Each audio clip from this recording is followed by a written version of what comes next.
won't be as much fun. All right, so it's a little tight. It wasn't this tight 2 months ago when I bought it. All right. Hello, everyone. I'm Glen. I'm the best man.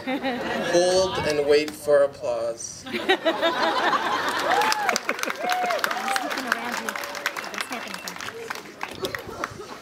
First of all, I'd like to thank everyone for coming. And I'd like to thank Jeff and Jen for allowing me to be part of this special occasion.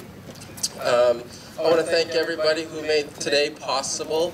I'm not going to mention any names because I don't want to leave anybody out, but you all know who you are. Boy, wasn't that an emotional wedding? Really? I mean, even the cake is in tears.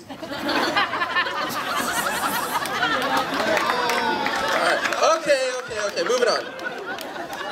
Okay, before I start, I want to say how great the bridesmaids look, and how stunning Jennifer looks, and how stunned Jeff looks.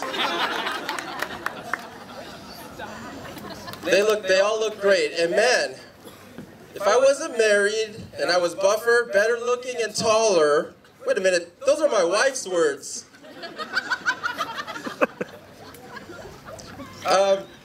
Well, I think this is the, let me just move on. I just want to say what great parents Jen have. I want to say what great parents Jeff has to raise a man like this. But I really got to give it up to Jen's parents to letting their only daughter marry Jeff. But seriously, there comes a time in every man's life when he meets that one person that impacts their life in a positive way. Someone who turns their world upside down. And that happened to Jeff when we met in the 6th grade.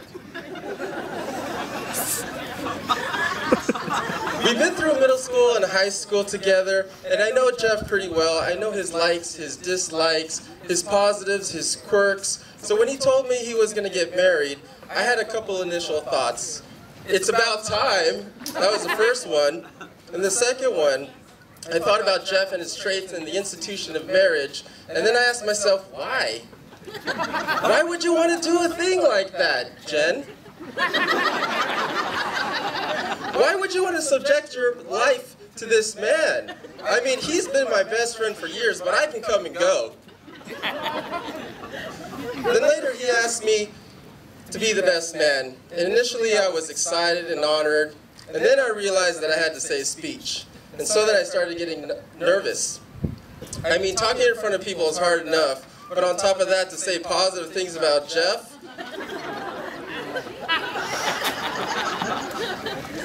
I knew I had to make this speech insightful and unique.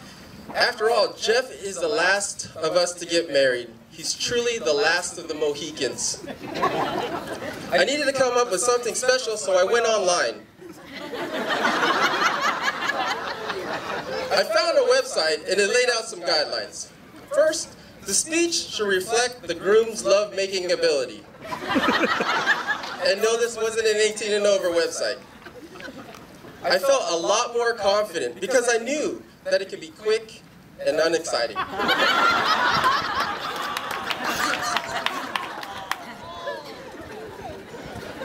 Then it says, say something interesting or embarrassing about the groom.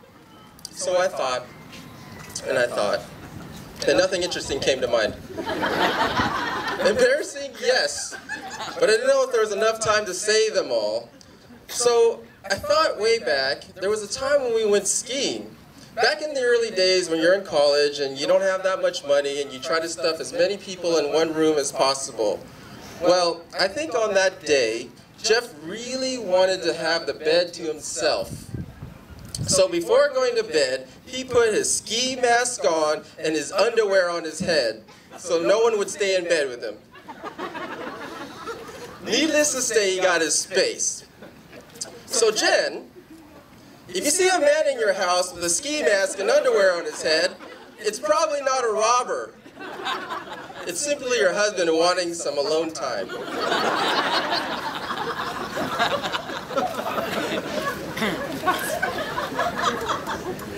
Ask friends what they think. So I did. I emailed all the groomsmen and I got some feedback.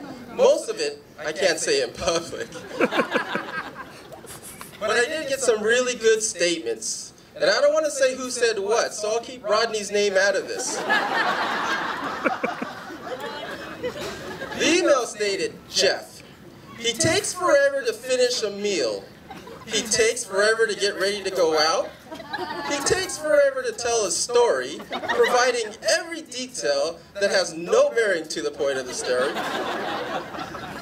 He took forever to finally marry that right person. It must be true what they say. Best things come to those who wait. So Jeff, he wasn't like us. He had difficulty with women. I mean, don't get me wrong. Jeff was always a perfect gentleman. He loved to hang out. They loved to hang out with him.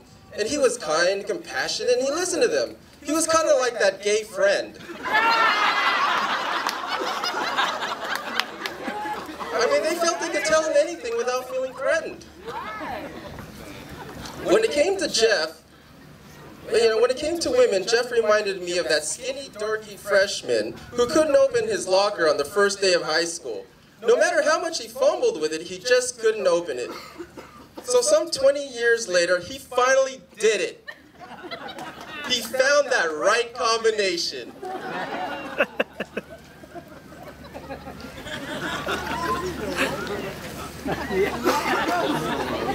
So with that said, I couldn't be happier for Jen and Jeff.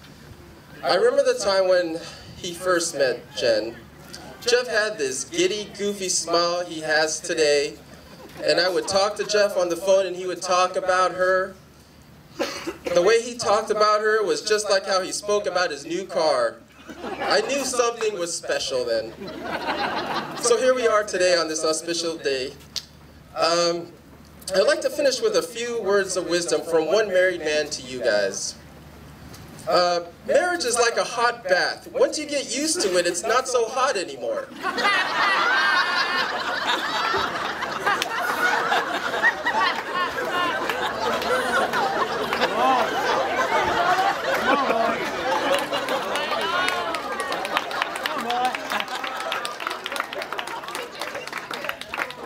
Never go to bed upset. And to Jen, a man is like a floor tile. Lay it right the first time and you can walk all over him for years to come.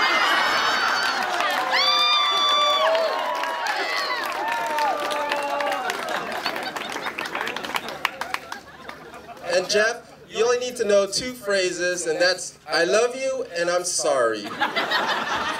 Those are the two most powerful words in your arsenal.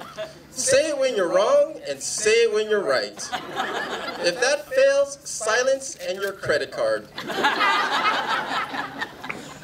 close, I'd like to reiterate how honored I am to be here to share this day with Jen and Jeff as their groomsmen, their best man, and their friend.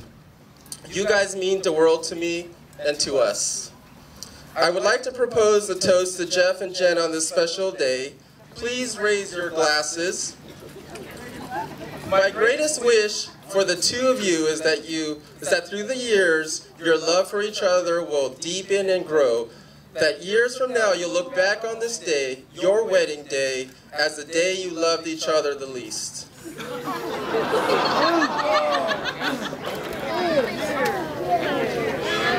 All right.